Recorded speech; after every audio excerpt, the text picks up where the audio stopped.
Bienvenue dans les Chroniques d'une Lady, le podcast des romans classiques du 19e siècle, chapitre par chapitre. Bonjour à tous et bienvenue, j'espère que vous allez tous bien. Malgré les 2 chapitres précédents qui étaient vraiment tristes par rapport à Willoughby, j'espère que vous avez hâte de connaître la suite, de savoir ce qui s'est passé par la tête de Willoughby, pourquoi ce changement de situation. Alors pour cela, je vais déjà vous rappeler les chapitres précédents. Dans le chapitre 28, 3 ou 4 jours s'écoulèrent sans aucune nouvelle ou visite de Willoughby. À la fin de la semaine, les demoiselles d'Ashwood étaient engagées dans une grande assemblée où Lady Middleton devait les conduire. Lors de la soirée, elles trouvèrent Willoughby auprès d'une jeune femme. Il vint les voir, il était très froid, mal à l'aise et il est parti sans aucune explication. Marianne est dans tous ses états et extrêmement malheureuse. Dans le chapitre 29, Madame Jennings est toujours convaincue qu'un mariage est en cours entre Willoughby et Marianne et elle s'impatiente de l'organiser. Après le déjeuner, Marianne reçut une réponse à sa lettre de la part de Willoughby. Celui répond qu'il est consterné d'apprendre en quoi il a eu le malheur de lui déplaire et Marianne est complètement effondrée, explique à Elinor la nature de leur engagement avec Willoughby et lui fait lire toutes ses lettres. Raison et sentiment, chapitre 30. Elinor avait tremblé de lire ces lettres. Elle s'attendait à ce qu'elles fussent écrites avec tout le feu de la passion qui dévorait sa pauvre sœur, et a trouvé peut-être dans l'excès de cette passion la cause si ce n'est l'excuse de la conduite de Willoughby. Mais ces lettres si simples, si tendres, si pleines d'affection et d'une confiance illimitée, et celles de Willoughby si dures, si glacées, si insultantes, redoublèrent sa tendre pitié pour sa sœur. Cependant, elle n'en blâmait pas moins son imprudence d'avoir donné de telles preuves de tendresse à un homme qui ne les demandait pas, qui avait à peine prononcé le mot d'amour et qui leur était connu depuis si peu de temps. Son seul tort était de s'être trop livré à son sentiment, à ses espérances. « Marianne, dit-elle, je me regardais comme étant aussi solennellement engagée envers lui que si un contrat légal nous eût liés. Cette sympathie qui nous avait entraînés l'un vers l'autre au premier instant, ce rapport de goût, de caractère, tout enfin me persuadait que le ciel nous avait destinés à nous unir. » Malheureusement, dit Elinor, il ne voyait ni ne sentait de même. Elinor, pendant tout le temps qu'il a passé près de nous, il voyait et sentait comme moi, j'en suis aussi sûre que de mon propre cœur. Sans doute le sien a changé, mais ce n'est pas sa faute. L'art le plus diabolique est employé pour le détacher de moi. Quand il me quitta, je lui étais aussi chère que mon cœur pouvait le désirer et qui m'était chère à moi-même. Cette boucle de cheveux qui m'a renvoyé si vite à ma première demande, par combien d'instances réitérées ne l'avait-il pas obtenue? Si vous aviez vu son regard, si vous aviez entendu le son de sa voix lorsqu'il me suppliait de la lui laisser couper. Oh, si vous aviez vu son affliction à la seule pensée de se séparer de moi pour quelques semaines. Non, jamais, jamais je ne l'oublierai. Elinor m'a traité cruellement, mais ce n'est pas Willoughby. Mais chère Marianne, quel autre que lui faut-il en accuser? Par qui peut-il avoir été influencé? Par tout le monde, et non par son propre cœur.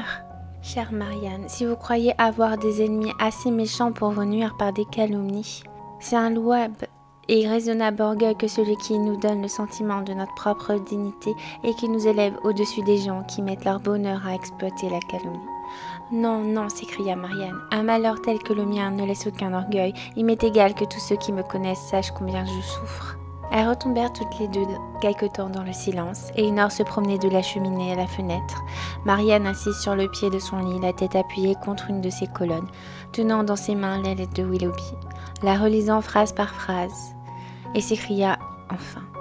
Ah, c'est trop cruel, ah Willoughby, Willoughby, est-ce bien vous qui m'écrivez ainsi? Elle reprit la lettre. Cette boucle de cheveux que vous m'aviez donnée avec tant de complaisance, ah, cela seul est impardonnable, Willoughby. Est-ce votre cœur, est-ce votre conscience qui ont dicté cette insolente phrase? Non, Elinor, rien ne peut l'excuser. Mais cette femme à qui il va, dit-il donner son cœur et sa main, cette heureuse femme, qui sait par quel art, quelle séduction elle l'aura enchaînée. Il l'aimait déjà, dit-il, et depuis longtemps? Ah, Willoughby, pourquoi ne m'avoir jamais parlé d'elle? Ah, alors j'aurais respecté ses droits sur vous. Mais jamais, jamais il ne m'a parlé que de moi-même. Chère Elinor, je veux retourner à Barton auprès de notre mère pour la réconforter. Ne pouvons-nous partir demain? Demain, Marianne? Oui, demain.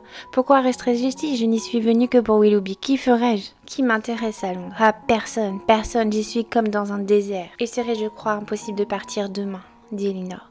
Nous devons à Madame Jennings plus que de la politesse. Eh bien donc dans 2 jours. Je ne puis m'exposer aux remarques, aux questions de tous ces gens, les Middleton, les Palmer. Comment supporter leur pitié, la pitié de Lady Middleton? Je crois, chère Marianne, qu'un si prompt départ ferait beaucoup plus causer alors. Mais pour le moment, tâchez de trouver un peu de repos, couchez-vous, soyez physiquement tranquille et vos esprits se calmeront. Elle resta assez faible pour être tranquille sur un sofa jusqu'au retour de leur hôtesse. Madame Jenny entra immédiatement dans leur chambre sans se faire annoncer. « Comment allez-vous, ma chère ?» dit-elle à Marianne sur le ton de la compassion. Celle-ci détourna la tête sans répondre. « Comment est-elle, mademoiselle Elinor, pauvre petite ?»« Elle a l'air bien malade et cela n'est pas étonnant. Hélas, il n'est que trop vrai. Il se marie bientôt, ce grand vaurien. Je viens de l'apprendre. Madame Taylor me l'a dit il n'y a pas une demi-heure. Elle le tenait d'une intime amie de mademoiselle Gray elle-même. Ce qui s'est conduit abominablement avec une jeune dame de ma connaissance, à qui il a fait croire qu'il l'aimait avec passion tandis qu'il en courtisait une autre. Je n'avais aucune idée qu'un homme pût se conduire de cette manière. Allons, courage, ma pauvre petite. Je ne veux pas vous troubler plus longtemps. Vous vous retenez de pleurer pour moi, je parie. Il vaut mieux pleurer tout à la fois et que cela soit fait. J'invitais pour ce soir les Paris et les Sanderson. Ils sont gais comme vous savez, ils vous distrairont. Et elle s'en alla doucement sur la pointe des pieds, comme si le bruit avait pu augmenter l'affliction de sa jeune amie. Le reste de la matinée s'écoula assez tranquillement, et à la grande surprise de sa sœur, Marianne voulut descendre pour le dîner, et Elinor s'y opposait, mais elle insista. Pas un mot n'échappa des lèvres de Marianne, et la concentration de ses pensées l'empêcha de faire attention à ce qui se passait autour d'elle. Madame Jenny voyait Marianne malheureuse, et la traitait avec indulgence, avec l'indulgente tendresse d'une mère pour un enfant chéri le dernier jour des vacances. Marianne devait avoir la meilleure place vers le feu, le meilleur mets, le meilleur vin, le meilleur fauteuil. Elle cherchait tout ce qu'elle pouvait imaginer pour l'amuser ou la tenter de manger en lui représentant une variété d'entremets, de desserts, de confitures de toute espèce. Marianne, ne pouvant ni l'accepter ni s'en défendre, prit le parti de retourner dans sa chambre. Elle se leva avec une expression douloureuse et fit signe à sa sœur de ne pas la suivre. Madame Jennings s'écria « Si je pouvais découvrir quelque chose qu'elle aima, j'irais le lui chercher au bout de la ville. N'est-ce pas odieux qu'un homme abandonne ainsi une aussi jolie personne? Mais voilà ce que c'est quand il y a tant d'argent d'un côté et presque un point de l'autre. La balance l'emporte. Mademoiselle Gray, n'est-ce pas ainsi que vous l'appelez, est donc très riche? Interrompit Elinor. 50 000 livres, ma chère. On est toujours belle avec une telle dot. L'avez-vous vue à l'Assemblée? Elle est élégante, bien faite, mais point jolie. Mais toute cette famille est riche à millions. Et cela tente un jeune homme qui aime la dépense, les chiens, les chevaux, les carricks, les équipages et la bonne table. Savez-vous, madame, si mademoiselle Gray est aimable? Je n'ai jamais entendu faire d'elle d'autres éloges que d'être riche et élégante. Elle a toujours les premières modes. Seulement, madame Taylor m'a dit aujourd'hui que monsieur et madame Ellison ne seraient pas fâchés du tout qu'elle se mariât parce qu'elle et madame Ellison ne s'accordaient point ensemble. Qui sont-ils? Monsieur Ellison est son tuteur, ma chère, chez qui elle vit. Mais dès qu'elle a vu le beau Willoughby, elle n'a plus voulu donner le bras à son tuteur. Elle ne part nager que par Willoughby. Le joli choix qu'elle a fait là, elle le paiera sur ma parole. Elle allait dans sa chambre, la pauvre petite. Répond madame Jennings. Il faut retourner auprès d'elle. Ce serait cruel de la laisser seule, la pauvre enfant. J'ai quelques amis ce soir. Il faut qu'elle vienne, on jouera tout ce qu'elle voudra. Chère dame, dit Elinor, votre bonté est tout à fait inutile. Ma sœur n'est pas en état de quitter sa chambre ce soir. Ah, combien Sir John et Marie vont être étonnés quand ils apprendront. Je suis fâchée de n'être pas allée chez eux en revenant pour leur dire, mais j'irai demain sûrement. Il est inutile, madame, de vous recommander de prier vos filles et vos gendres de ne pas nommer monsieur Willoughby devant ma sœur. Mon Dieu, cela va sans dire. Il serait terrible pour vous et pour votre pauvre sœur d'en entendre parler. On la ferait tomber en faiblesse, j'en suis sûre. Je ne lui en dirai pas un mot. Vous avez bien vu à dîner que j'ai parlé de toute autre chose. J'en avertirai Sir John et sa femme. Ils se tairont aussi, à quoi sert de parler. Souvent à faire beaucoup de mal, dit Elinor. Le public juge sur l'événement, ignore les circonstances et parle de ce qu'ils ne savent qu'imparfaitement. Dans ce cas, par exemple, tous nos amis, je suppose, blâmeront beaucoup M. Willoughby. Il a eu des torts, mais non pas celui dont on l'accusera sûrement. Je dois lui rendre la justice que s'il a manqué au procédé, il n'a pas manqué à ses serments. Il n'avait nul engagement positif avec ma sœur. Point d'engagement positif, dites-vous? Eh bien, ma chère, il n'y a pas grande perte dans le fond et le colonel Brandon n'en sera pas fâché. Voulez-vous parier qu'il épousera Marianne vers le milieu de l'été? 2000 livres de revenus valent mieux que 600. Et Hautecombe est magnifique. Je vous assure que c'est une charmante terre. Et il y a bien l'obstacle de sa fille, de cet enfant de l'amour, mademoiselle Williams, mais il la mariera. Il n'en sera pas moins un excellent parti si nous pouvons mettre Willoughby hors de la tête de votre sœur. J'espère bien que nous y parviendrons, madame, et même sans le colonel, dit Elinor. Alors elle se leva et alla rejoindre Marianne qu'elle trouva comme elle s'y attendait, rêvant à ses chagrins. Pourquoi revenir, Elinor? Vous feriez mieux de me laisser, répond Marianne. Je vous laisserai, lui répondit-elle, si vous voulez vous recoucher. Marianne y consentit. Elinor alla rejoindre Madame Jennings et la rencontra tenant un gobelet à moitié plein. « Ma chère, lui dit-elle, je me suis rappelé que j'avais encore une bouteille du vieux vin de Constance. Je suis allée la chercher pour votre sœur. Mon pauvre mari en faisait un grand usage quand il avait une goutte remontée. »« Chère madame, dit Elinor, en souriant de l'efficacité d'un remède contre la goutte dans cette circonstance. Vous êtes trop bonne, en vérité. Je viens de faire mettre Marianne au lit. Elle dort peut-être en ce moment, et rien ne peut lui faire plus de bien que le repos. » Quelques moments après, la société attendue arriva. Madame Jennings les reçut. Elinor alla présider à la table à thé. Ça y est, les nouvelles sont parties à Londres. Madame Jennings a enfin appris la nouvelle comme quoi Willoughby allait se marier avec cette jeune dame et qui s'appelle Mademoiselle Grey. Et on apprend davantage sur elle, on apprend qu'elle est extrêmement riche. Donc est-ce que Willoughby aurait lâché du coup Marianne, même si... Est-ce qu'il aimait vraiment Marianne et il l'aurait lâchée pour l'argent? Peut-être. Apparemment c'est ce qu'il va faire. L'argent est plus important pour lui que l'amour. Raison et sentiment, chapitre 31. Ainsi que Madame Jennings l'avait prévu, le colonel Brandon entra pendant qu'Elinor préparait le thé. Et par sa manière de regarder autour de la chambre, elle comprit à l'instant qu'il s'attendait à n'y pas trouver Marianne, et qu'il ne le désirait pas et qu'il savait déjà ce qui occasionnait son absence. Elinor lui répond « Marianne n'est pas bien, elle a été indisposée tout le jour et nous l'avons persuadée de se mettre au lit. » Peut-être, dit le colonel Brandon en hésitant beaucoup. Ce que j'ai entendu dire ce matin est plus vrai que je n'ai d'abord voulu le croire. Qu'avez-vous entendu dire?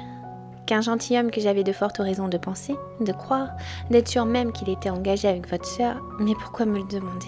Eh bien, dit donc, dit Elinor, je suppose que vous voulez parler du mariage de Monsieur Willoughby avec Mademoiselle Grey. Il paraît que c'est aujourd'hui le jour des révélations, car nous l'avons appris ce matin. Monsieur Willoughby est incompréhensible. Où l'avez-vous entendu dire? Dans un magasin à Pall Mall, où j'avais affaire.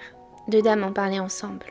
Si haut qu'il m'était impossible de ne pas les entendre. Le nom de John Willoughby, fréquemment répété, attira mon attention. Celui de Mademoiselle Grey s'y joignit et fut suivi d'une assertion positive de leur mariage qui doit avoir lieu dans quelques semaines. Cette dame, à ce que j'ai appris, se nomme Ellison. Son mari est tuteur de Mademoiselle Grey. Aussi doit-elle bien être informée et on ne peut pas en douter, dit le colonel Brandon. Nous n'en doutons nullement, dit Elinor. Mais vous a-t-on dit aussi qu'elle a 50 000 livres? Il me semble que ce mot explique tout. Peut-être, mais n'excuse rien. Et votre sœur, comment va-t-elle? Elle a beaucoup souffert, mais j'ai l'espoir que plus son chagrin a été violent, plus il sera court. Le thé était fini, on arrangea les parties de jeu et l'entretien fut interrompu. Madame Jennings, tout en jouant, regardait le colonel avec surprise. Elle s'était attendue à ce que la nouvelle du mariage de son rival le transportât de joie. Or, il lui paraissait au contraire plus sérieux encore qu'à l'ordinaire, et il se dispensa de jouer et sortit bientôt. Marianne, parfois, croyait Willoughby aussi malheureux et aussi innocent qu'elle. À d'autres moments, elle repoussait toute consolation et toute excuse et le voyait le plus coupable des hommes. Parfois encore, elle était absolument indifférente au jugement du public et voulait se montrer avec toute sa douceur. L'instant d'après, elle voulait s'isoler pour toujours, tantôt abattue à ne pouvoir presque parler ni faire un mouvement, tantôt se relevant avec énergie. Sur un seul point, elle ne changeait jamais, c'était d'éviter autant que possible la présence de Madame Jennings, et quand elle ne le pouvait, de garder un opiniâtre silence. Elle fut impossible à sa sœur de la persuader que Madame Jennings entrait dans ses peines avec une vraie compassion. « Non, non, répondit-elle, c'est impossible, la sensibilité n'est pas dans sa nature. Vous le voyez, elle connaît et sent si peu mon chagrin, qu'elle croit pouvoir l'adoucir par des boissons ou par des mets plus recherchés, dit Marianne. » Quoiqu'il y eût là-dedans quelques vérités, Elinor connaissait trop bien l'excellent cœur de Madame Jennings. Une légère circonstance vint encore mettre Madame Jennings plus bas dans l'estime de Marianne en lui causant une nouvelle source de peine, et cependant cette bonne femme n'était guidée que par l'impulsion de son excellent cœur et de sa bonne volonté. Les deux sœurs étaient remontées dans leur chambre après déjeuner. Elles discutaient encore sur Madame Jennings lorsque celle-ci entra avec une lettre sortant à demi de ses mains, et la figure aussi gaie, aussi contente, aussi riante que si elle rapportait à Marianne tout son bonheur. « Que me donnerez-vous, lui dit-elle, en entrant pour ce que je vous apporte ?» Le cœur de Marianne battait au point de lui ôter la force d'aller arracher des mains de Madame Jennings la lettre précieuse.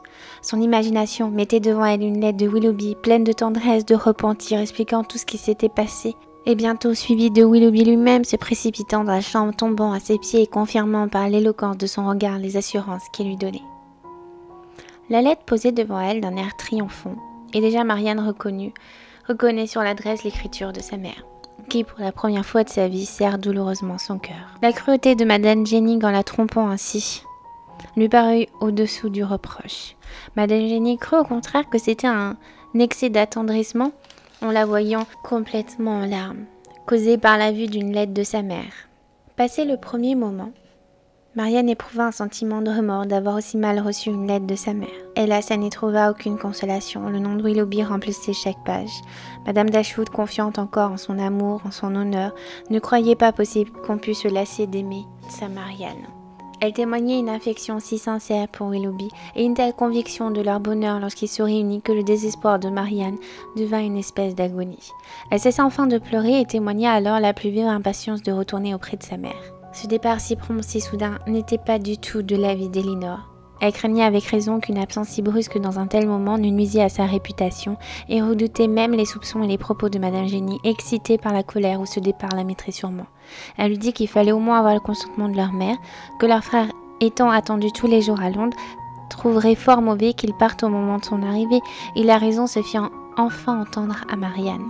Dès qu'elle fut partie, Marianne donc conjura sa sœur d'écrire à leur mère, de lui dire toute sa douleur, de lui demander la permission de retourner auprès d'elle.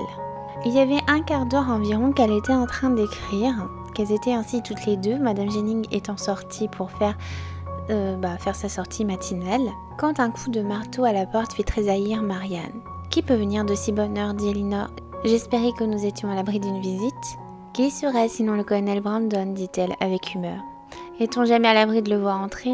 Je ne veux pas le voir, je m'échappe.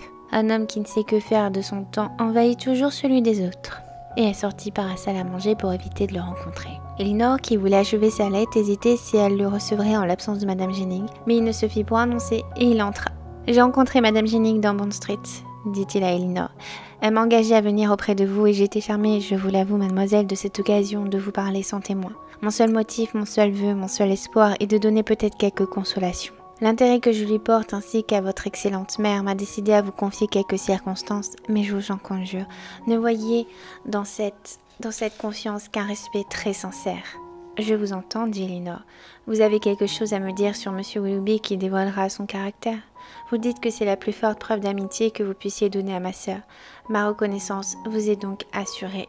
Si ce que vous avez à me confier tend à la guérir plutôt de sa malheureuse inclination, parlez, je vous en conjure, je suis prête à vous entendre. » Le colonel Brandon est également venu lors de la soirée pour bien confirmer que Marianne n'était pas engagée avec Willoughby, qu'il allait se marier avec une autre dame, mademoiselle Gray. Même lui, il est étonné, il préfère aller vérifier par lui-même en allant directement rencontrer Madame Jennings et Elinor. Il savait pertinemment qu'il rencontrerait par Marianne qu'elle serait indisposée. Et il apprit donc également que mademoiselle Gray est très riche. Par la suite, le lendemain, Marianne reçoit une lettre de sa mère, qui croit toujours en l'amour de Willoughby pour sa Marianne, mais elle ne sait pas encore que celui-ci est engagé auprès d'une nouvelle jeune femme, étant donné qu'il y a les délais de messages, et elle ne reçoit pas à Barton le journal de Londres de ce qui se passe, et elle n'a pas les rumeurs. Donc elle est toujours persuadée que... parce que du coup la lettre date de plus de 3 jours avant, donc le fait que Elinor a dû expliquer qu'il n'avait pas de nouvelles, que Marianne avait envoyé des courriers qu'elle attendait patiemment, mais toujours pas de nouvelles de visite de Willoughby. Et donc elle essaye en fait de rassurer Marianne que leur amour est vraiment réel, qu'elle peut compter sur lui, que ça va bien se passer, elle y croit de tout son cœur. Mais là le truc c'est quand même pas 24 heures, il s'est passé qu'il était extrêmement froid, qu'il est déjà engagé avec une autre demoiselle et que cette demoiselle est extrêmement riche à millions. Donc le fait de lire cette lettre, elle aurait été bien au moment, il y a 24 heures avant, mais maintenant, elle est encore plus peinée, encore plus dans sa tristesse de voir tout ce qu'elle a, de tout ce à quoi elle est passée à côté et de tout que son rêve, en fait, est complètement détruit, anéanti. Donc ça lui rappelle vraiment ce qu'elle espérait au plus haut. Et donc le matin même, Marianne demande toujours à Elinor de demander de partir, de retourner auprès de sa mère. Elinor a quand même réussi à lui dire je vais demander la permission à notre mère, mais Sir John, notre frère, va venir à Londres et il nous attend pour nous voir. Donc ça serait pas le moment de partir parce qu'eux, ils le comprendraient pas. Et aussi, ça pourrait faire une très mauvaise réputation à Marianne si elle part comme ça brusquement du jour au lendemain, juste après l'annonce du mariage de Willoughby. Sinon, Madame Jennings fait tout ce qu'elle peut pour être une très bonne mère, comme si c'était ses propres filles. Marianne est complètement tellement dans son malheur, tellement dans sa tristesse qu'elle ne remarque même pas ça. Elle prend tout ce qu'elle fait comme quelque chose de désagréable, qu'elle n'a aucune compassion, que c'est... Alors que pas du tout. C'est juste qu'elles ne se comprennent pas sur leur façon de faire. Et au moment donc où Elinor écrit à sa mère pour lui expliquer donc la vérité et demander si elle serait d'accord à ce que Marianne revienne, enfin qu'elles reviennent toutes les deux à Barton, même si elle pense que c'est pas une très bonne idée. Au même moment, le colonel Brandon arrive car il a rencontré Madame Jennings lors de sa promenade. Il lui a dit de venir auprès d'elle et il en est très charmé. Et très heureux même d'être tout seul avec Elinor car il a besoin de lui confier son histoire, quelques circonstances qui pourraient aider sa sœur à comprendre davantage et peut-être à oublier Willoughby et donc à comprendre son véritable caractère. Donc j'ai vraiment hâte de savoir ce qu'il va nous raconter, ce qu'il va nous révéler. Est-ce que tout cela va changer? Donc pour le moment, Willoughby c'est vraiment un goujat. Il a juste profité d'elle et voilà, il adore l'argent. Un vrai con quoi. Malheureusement pour Marianne. Donc j'espère que les chapitres suivants seront un peu plus heureux et j'ai hâte de savoir ce que va nous révéler le colonel Brandon. Je vous remercie de m'avoir écouté, j'espère que ça vous a plu et je vous dis à très vite pour les épisodes suivants. Et je vous souhaite une très belle semaine.